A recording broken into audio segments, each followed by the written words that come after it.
어지럽다 함이더라. 아멘.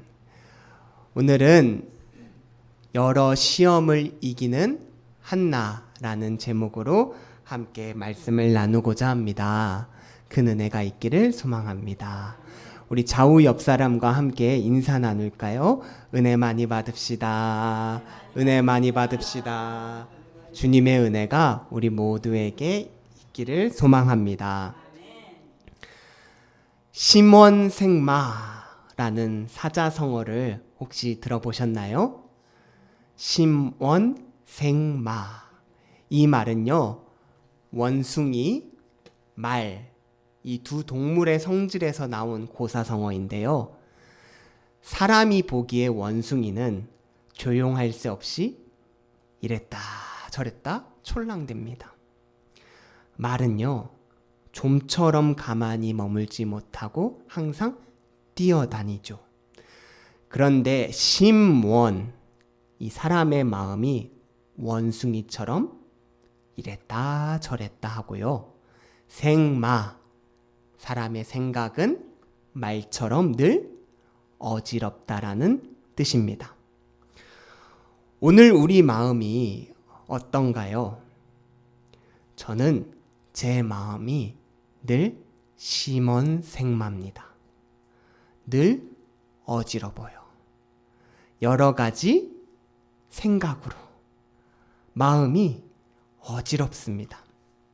좀처럼 이러한 여러 가지 제 안에 드는 생각들을 하나로 모으려고 정말 애쓰지만 조금 지나면 다시 제 마음이 어지러운 것을 보게 됩니다. 그래서 예배드리기 전에 꼭 하는 기도가 무엇이냐면, 하나님, 제 마음을 온전히 하나님께 집중할 수 있게 해주세요 라고 기도합니다. 여러분, 우리의 마음이 어렵고 힘든 상황으로 인해서 심원생마 같을 때 우리가 꼭 해야 할 모습을 오늘 한나를 통해 보게 되는데요. 오늘 본문 16절에 보면 한나의 마음이 정말 어지럽고 어려운 걸 봅니다. 한나가 사무엘상 1장 16절에 뭐라고 고백하냐면, 나의 원통함과 격분됨이 많다라고 해요. 한나의 적순이인 분인나가 한나의 마음을 끊임없이 원통하게 하고 화나게 만들고 분하게 만들고 억울해서 도저히 가만히 있지 못하도록 만들어버립니다. 그래서 그 마음을 어떻게 좀처럼 다스리고자 기도하러 왔는데요. 오늘 본문 12절에 보니까 한나가 여호와 앞에 오랜 시간 기도했는데, 오랜 시간 기도하러 왔는데 그 기도한 모습을 본 제사장은요, 한나의 마음을 더 어지럽게 만들어 버립니다. 한나를 어떤 취급하나요? 예배당에 술 취해서 온 악한 여인으로 취급합니다. 하나님 앞에서 힘들어서 죽게 왔는데 나를 악한 여인, 술 취한 여인, 주 앞에서 경이 없는 여인으로 만드는 목회자로 인해 더 마음이 심원생마하는 상태가 됩니다. 여러분, 이럴 때 우리 마음이 이렇게 너무 어지러울 때 외부의 요인으로 또 좀 살고자 교회에 왔는데 교회에서 더 어려운 걸로 인해서 마음이 막 힘들고 어려울 때 우리는 신앙인으로서 어떻게 하면 좋을까요? 우리도 참으로 원통하고 억울하고 짜증나고 격분할 때가 종종 있습니다. 이럴 때 한나는 어떻게 반응했나요? 우리가 한나의 신앙의 모습을 좀 보고자 하는데요.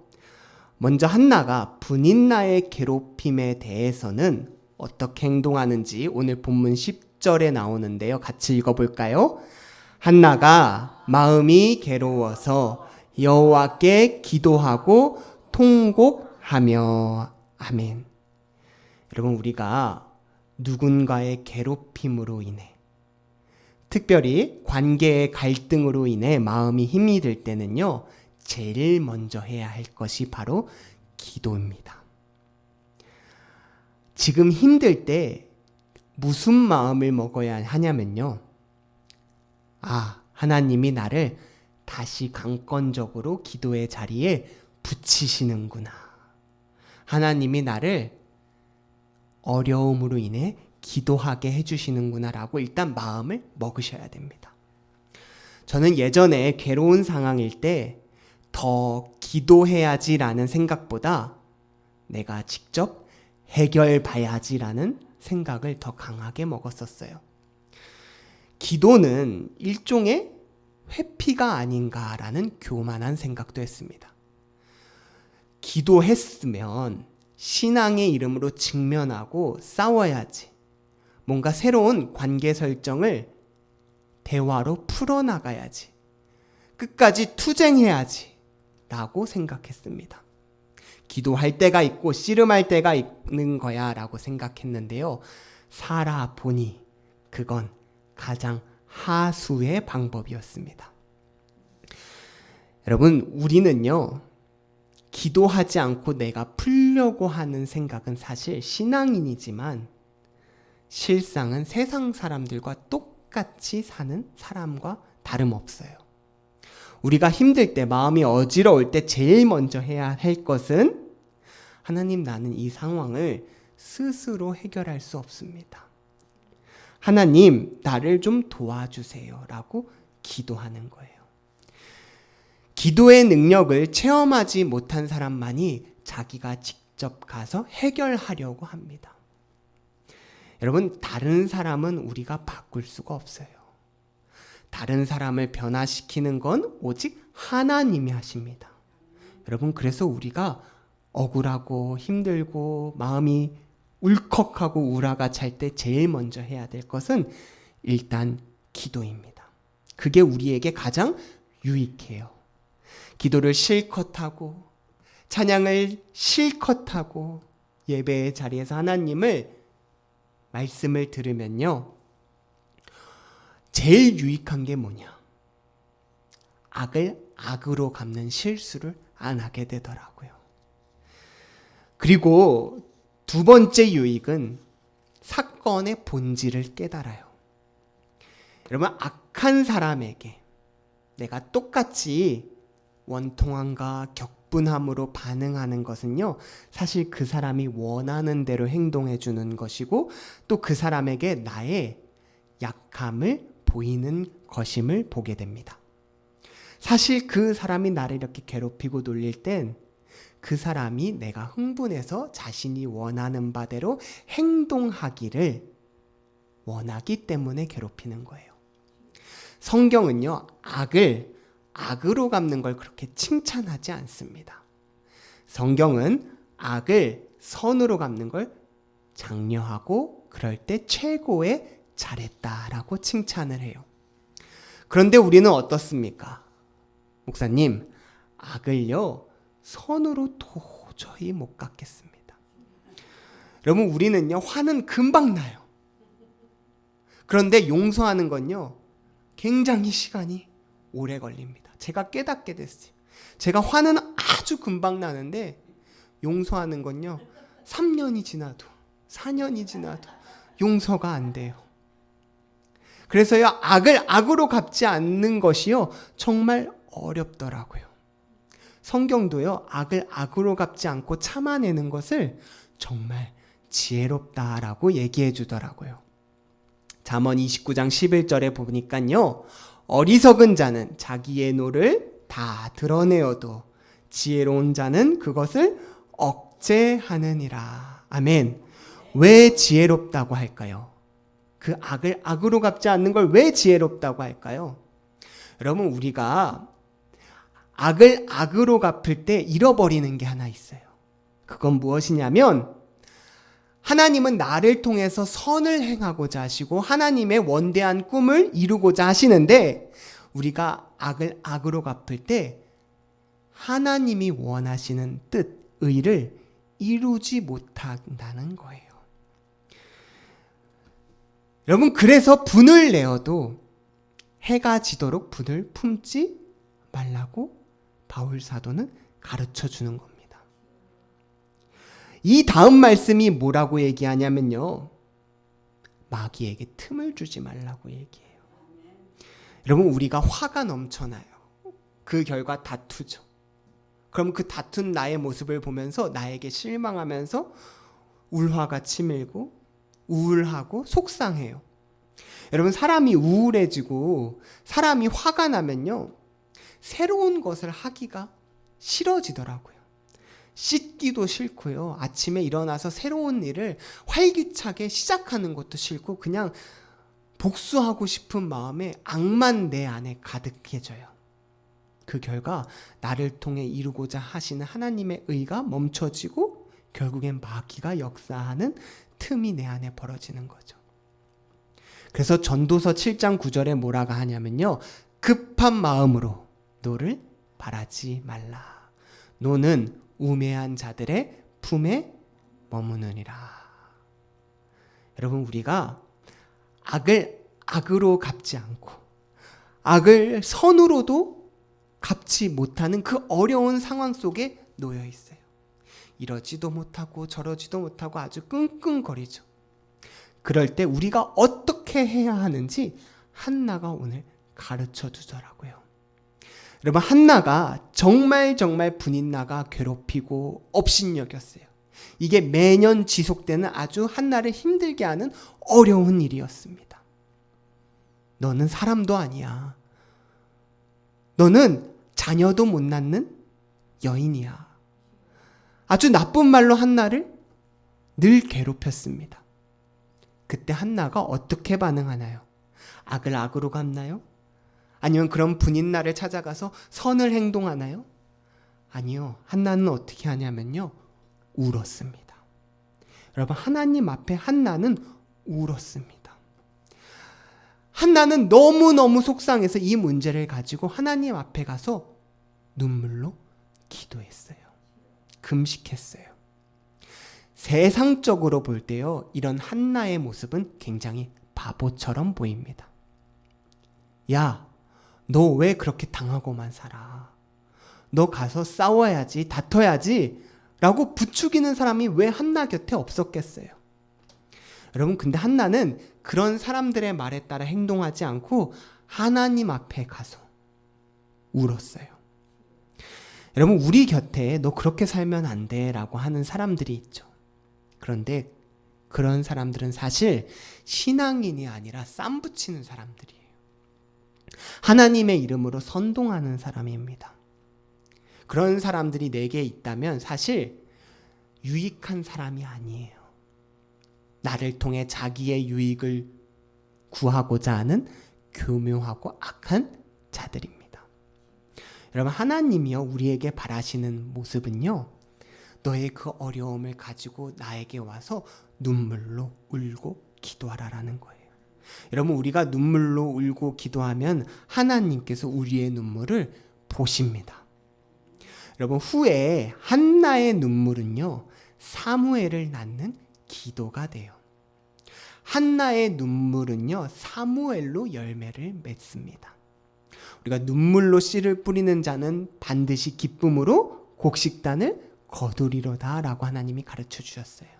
한나의 눈물은, 하나님 앞에 엉엉 운 것은 사무엘이라는 자식으로 열매를 맺는 걸 보게 돼요.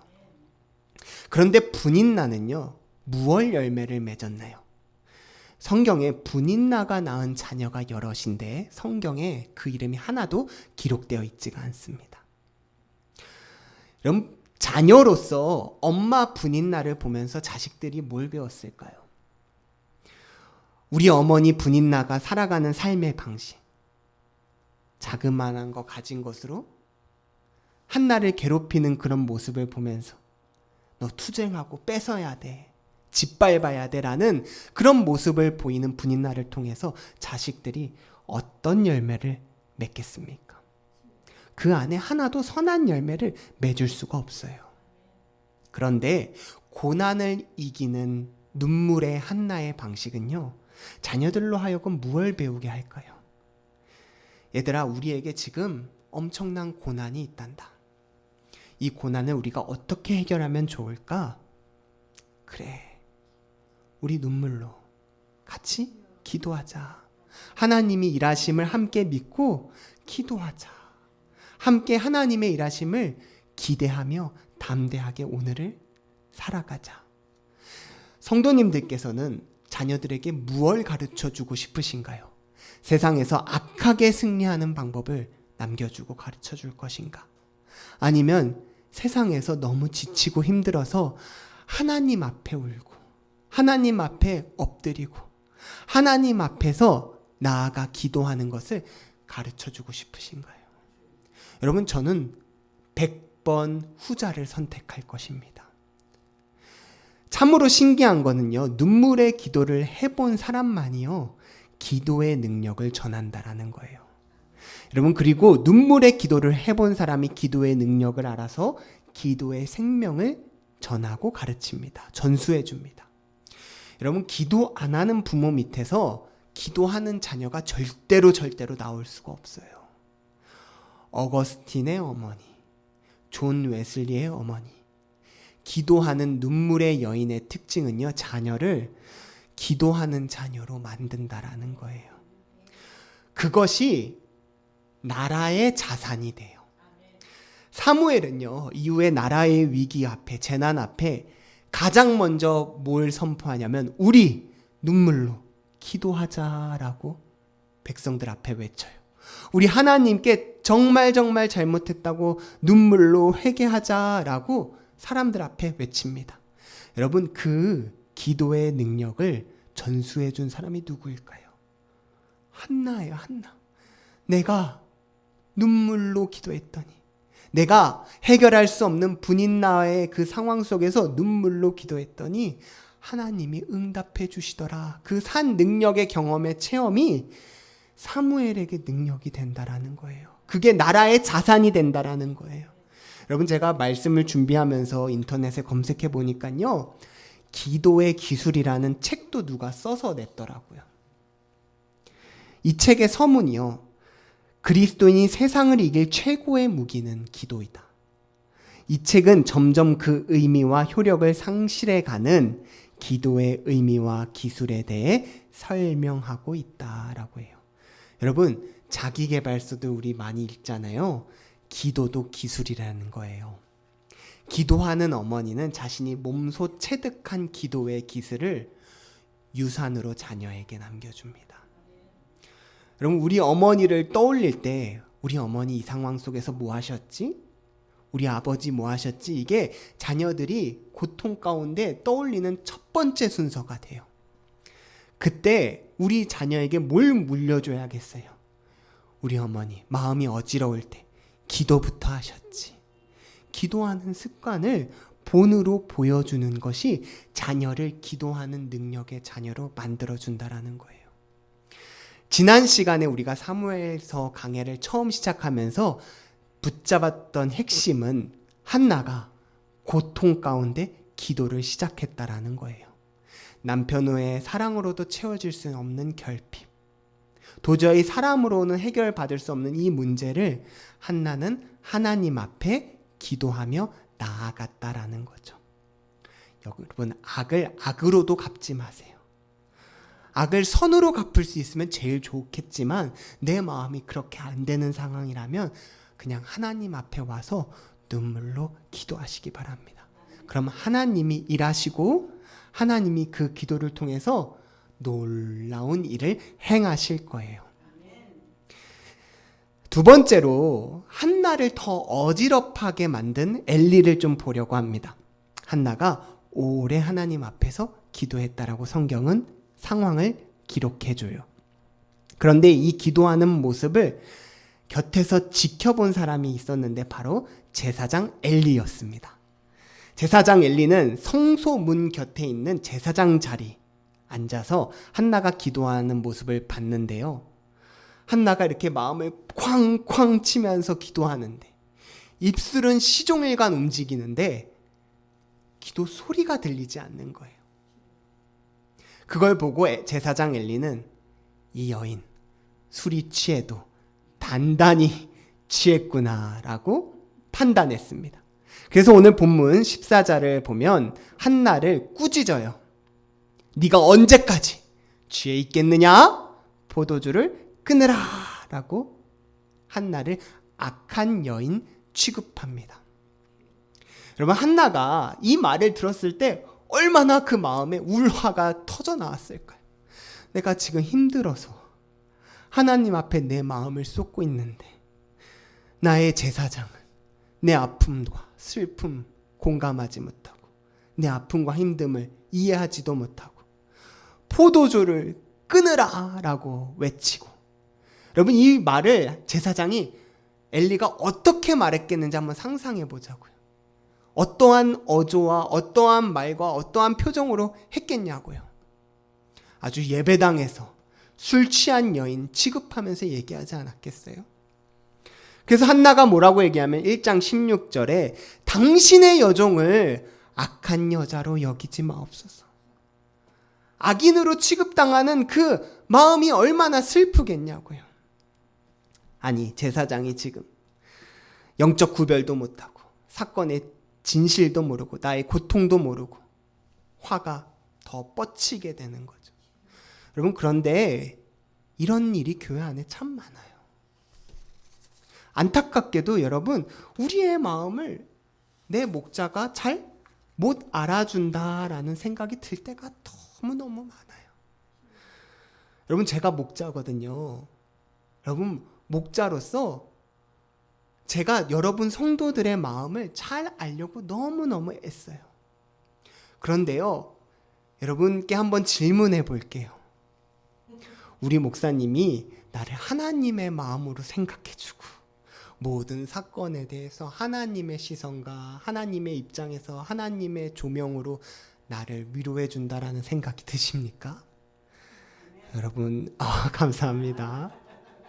여러분, 그런데요, 그런 사람은 참 찾기가 어려워요. 여러분, 제가 목회자지만 교회 안에 그런 목자를 참 찾기가 어려워요. 저도 그러기가 어렵다고요. 여러분, 제사장도 사람이지라고 넘어가면 참 좋겠지만요, 저는 같은 제사 목회자 입장으로 어떻게 술 취함과 기도를 구별하지 못했을까?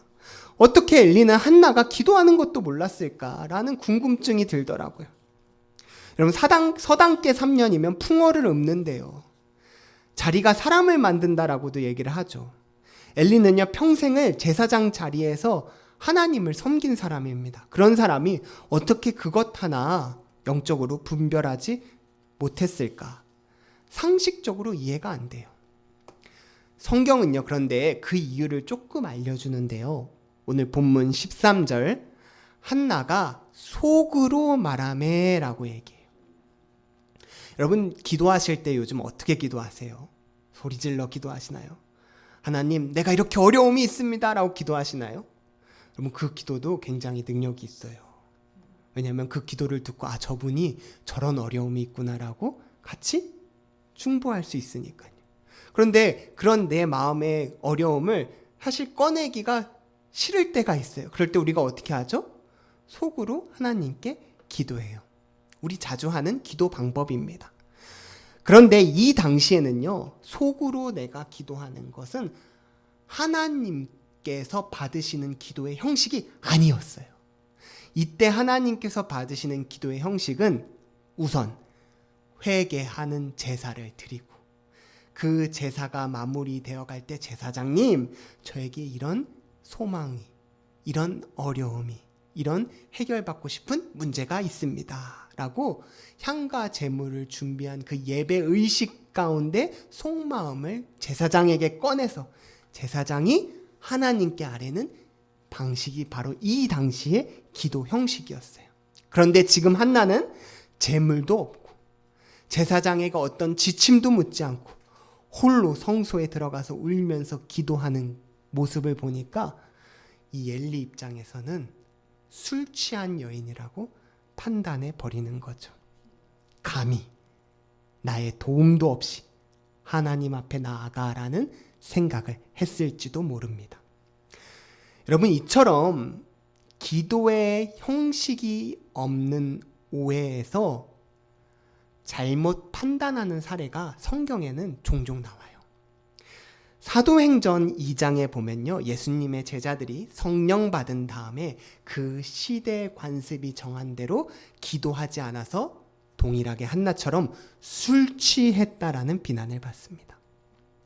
사도행전 2장 3절에 4절에 보면 불의 혀가 갈라지는 것들이 그들에게 보여 각 사람 위에 하나씩 임하여 그들이 다 성령의 충만함을 받고 성령의 말하게 하심을 따라 기도하기 시작했어요. 성령의 말하게 하심을 따라 기도하는 방법은 그 당시에 사람들이 기도하는 형식과 방법이 아니었어요. 그 결과 14절 15절에 보면 이 사람들이 힘써 성령에 따라 기도할 때에 다른 사람들은요, 뭐라고 판단했냐면 술 취했다라고 판단했어요.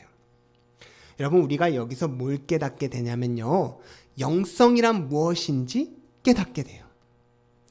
여러분, 영성이란 건요, 시대의 변화를 캐치하는 것이 영성인가요?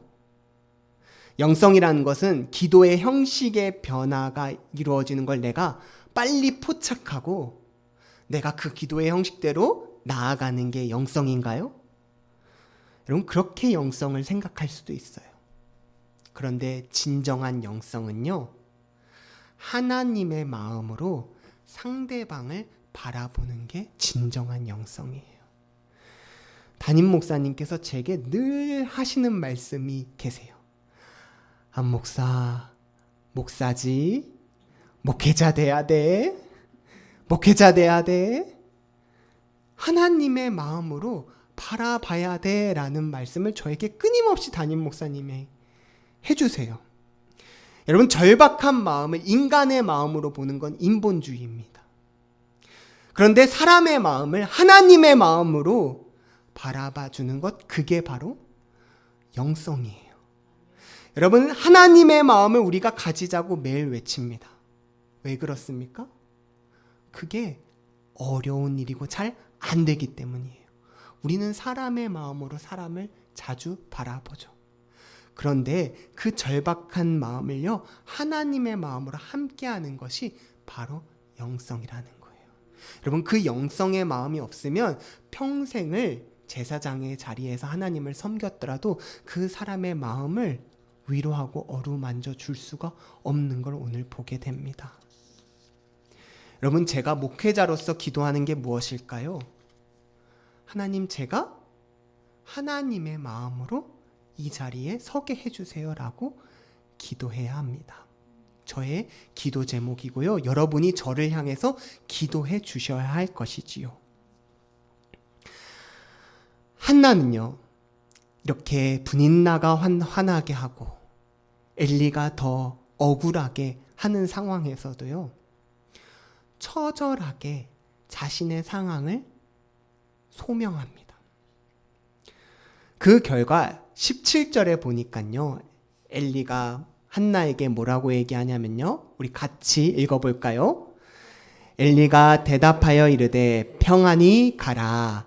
이스라엘의 하나님이 내가 기도하여 구한 것을 허락하시기를 원하노라 하니. 아멘. 엘리도 한나의 얘기를 들어보니 하나님의 마음이 되었어요. 그래서 네가 구한 것을 허락하기를 원하노라 라고 평안을 선포합니다. 그런데 저는 이에 대한 한나의 반응이 참 멋지더라고요. 18절에 보니까 한나가 이 말씀을 듣고 뭐라고 얘기하냐면 당신께 은혜 입기를 원하나이다. 응답으로 받았어요. 방금 전까지 나를 악하다고 여겼던 제사장, 내가 기도했는지 술 취했는지 알지도 못했던 사람의 축복을 이건 하나님이 나에게 응답해 주신 거야 라는 축복으로 냉큼 받은 거죠. 기쁘게 제사장의 축복을 아멘 하고 받은 거, 심지어 문제가 이미 해결했다고 여기고 다시는 근심 빛이 없고 가서 기쁘게 음식을 먹는 모습을 봅니다. 여러분, 제가 여기서 한나에게 배울 점이 뭐냐면요, 나에게 상처를 줬던 목회자도 한나가 사랑하고 그 말씀을 아멘으로 축복으로 받았다라는 거예요. 여러분, 이게 굉장히 어려운 일이에요. 여러분, 이 목사가 이 자리에 서서 강단에서 하나님의 말씀을 증거합니다. 그런데 이 목사를 여러분들이 많이 사랑해 주셔야 돼요. 싫더라도 사랑하는 마음으로 저를, 이 자리에 선 사람을 아껴야 합니다. 여러분, 그렇지 않으면요, 여러분이 제가 어떤 말을 하던 간에 우리 목사님 말은 잘해, 우리 목사님 저 말솜씨 잘 가르치는 능력은 하여간 하나님께 은사로 받았어, 그런데 말만 잘해 라고 여길 거예요. 저를 사랑하지 않으면요. 만약에 근데 사랑하는 마음이면요, 제가 여기서 떠뜸 어버버해도 우리 목사님의 말씀은 너무 좋아, 늘 아멘이야 하고 나에게 그 유익과 성령의 아름다운 열매가 말씀을 통해 풍성히 얻게 될 거예요. 여러분, 한나가 아유 저 엘리 나이도 들고, 아유 저 엘리 내 기도하는 것도 모르고 그러시든지 말든지 그랬으면요, 한나가 하나님의 응답을 받지 못했을 거예요. 여러분, 한나에게서 우리가 배울 점이 정말 많죠. 여러분, 한나가 자기 제사장을 사랑한 것을 기억하시기 바랍니다. 여러분, 그것이 우리에게 유익입니다. 여러분, 우리를 시험 들게 하는 많은 행동은 사실 교회 안에서 벌어져요. 그렇죠. 교회 바깥에서 우리를 시험 들게 하는 게 벌어지지 않아요.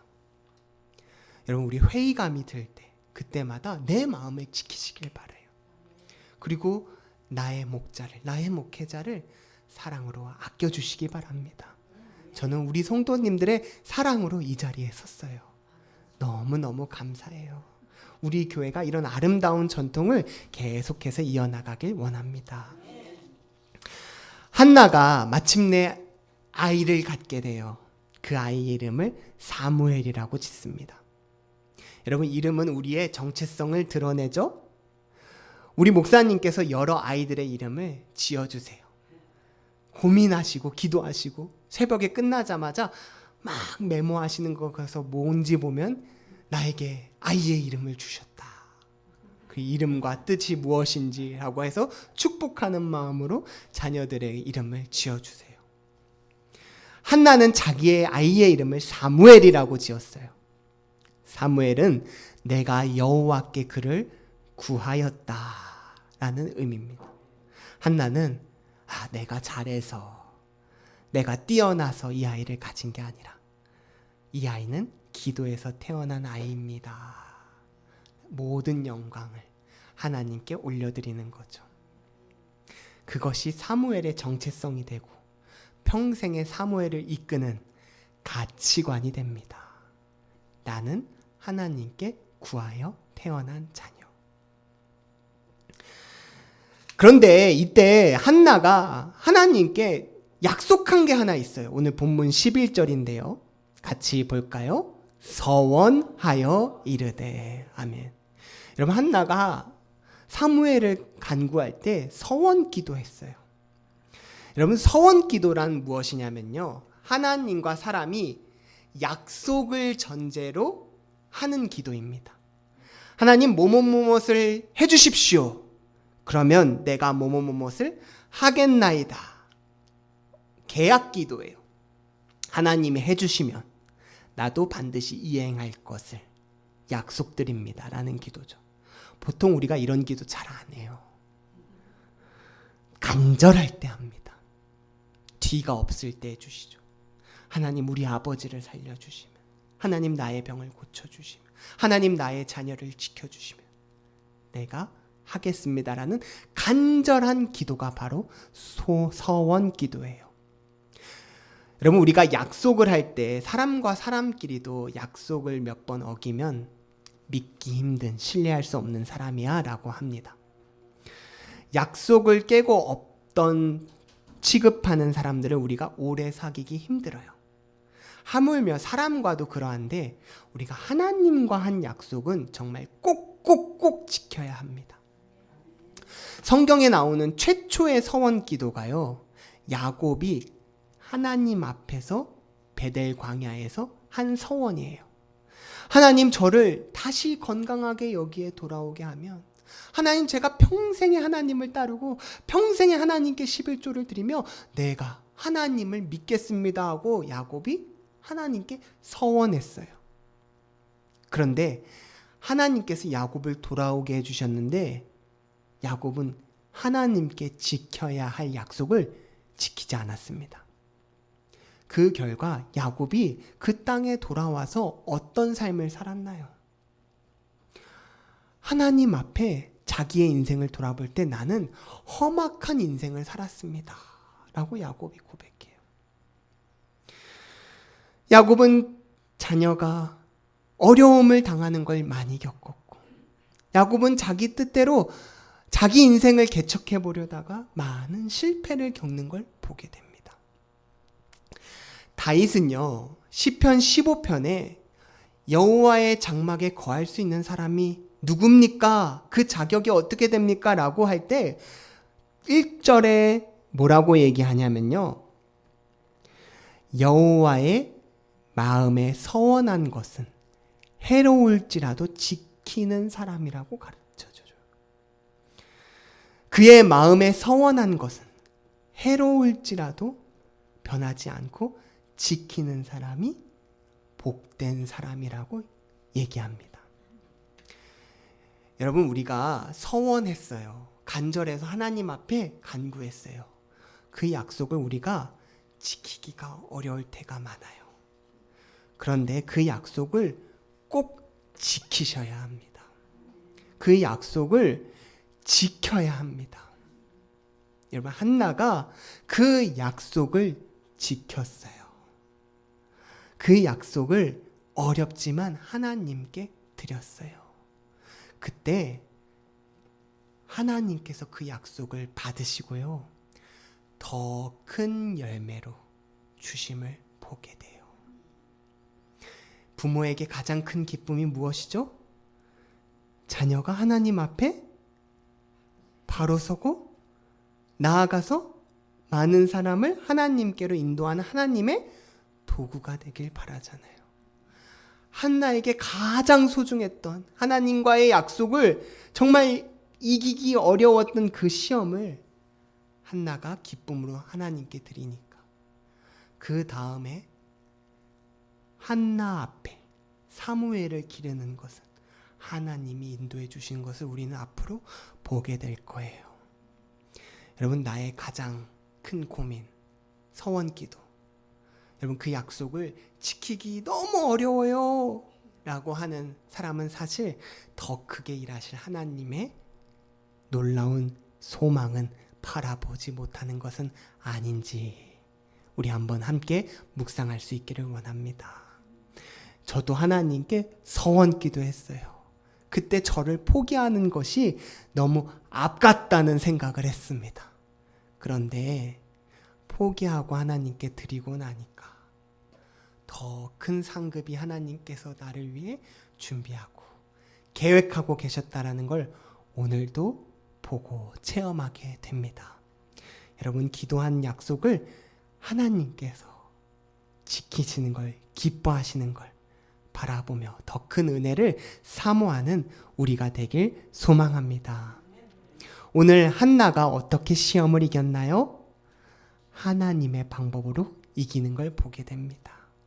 우리가 오늘 한나의 믿음을 보고 오늘 우리 앞에 있는 시험을 이길 수 있기를 원합니다. 시몬 생마 같은 어지러운 마음 가운데 우리가 해야 할 것은 기도인 줄 믿습니다. 하나님 앞에 우십시오. 하나님이 우리의 눈물의 기도를 응답해 주십니다. 하나님은 우리를 너무너무 사랑하셔서 자녀에게 가장 큰 선물의 위로로 응답해 주심을 믿습니다. 그 고백 위에 우리가 성을 쌓고 집을 쌓는 저와 성도님들이 되기를 주의 이름으로 축복합니다. 사랑의 하나님,